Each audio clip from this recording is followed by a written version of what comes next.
नमस्ते, अरुणाज किचनमध्ये आपले स्वागत आहे। आज मी करणार आहे कच्च्या केळीचा चिवडा। त्यासाठी केळी स्वच्छ धुवून घेतलेली आहे। आता ह्या केळीचे आपण देठ आणि साल वगैरे काढून घेऊया। देठ काढून घ्यायचे आणि असा चिरा मारायचा।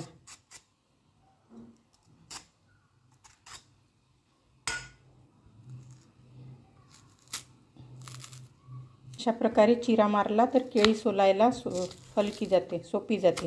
केळीचे साल काढल्यानंतर जास्त वेळ ठेवता येत नाही, कारण केळी लवकर काळी पडतात। एकतर मग पाण्यात ठेवायची, नाहीतर मग जेवढे लागते तेवढेच साल काढून उपयोगात आणायची। आता हे केळीचा आपण किस करून घेऊया।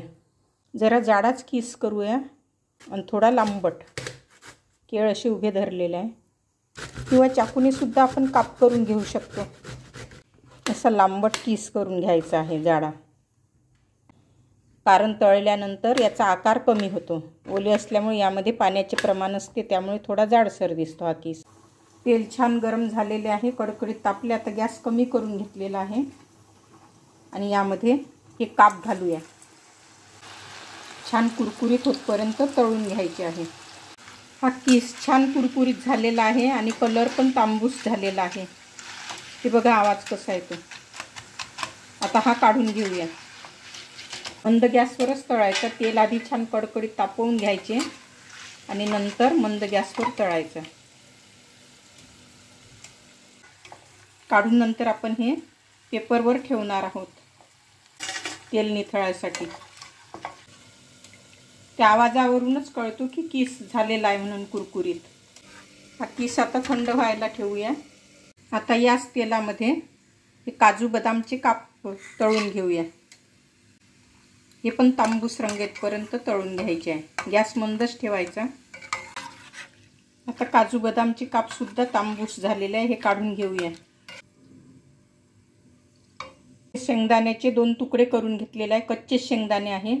याचा व्हिडिओ मी टाकलेला आहे शॉर्ट्स व्हिडिओ म्हणून, तर कसे करायचे ते बघू शकता। हे 2 भाग केलेले आहे। आता हे सुद्धा मंद गॅसवर तळून घेऊया। आता हे शेंगदाणे सुद्धा झालेले आहे, हे सुद्धा काढून घेऊया। यातच हा थोडा किसमिस घालूया। किसमिस लवकर जळतो, त्यामुळे लवकर काढून घ्यायचा असतो। काढून घेऊ। आता हे पाव चमचा तिखट घेतलेले आहे। सर्व पदार्थ तळलेले असल्यामुळे आपण तेल खूप कमी घालणार आहोत। अगदी हलके गरम करत आहे। केळीचा किस घालूया। आता सर्व आपल्याला क्रमाक्रमाने मिक्स करायचे आहे। यातच हे तळलेले शेंगदाणे, काजू, किसमिस, अगदी अंदाजे पाव चमचा मीठ घालत आहे आणि हे थोडे आमचूर पावडर। केळीचा चिवडा आता तयार आहे।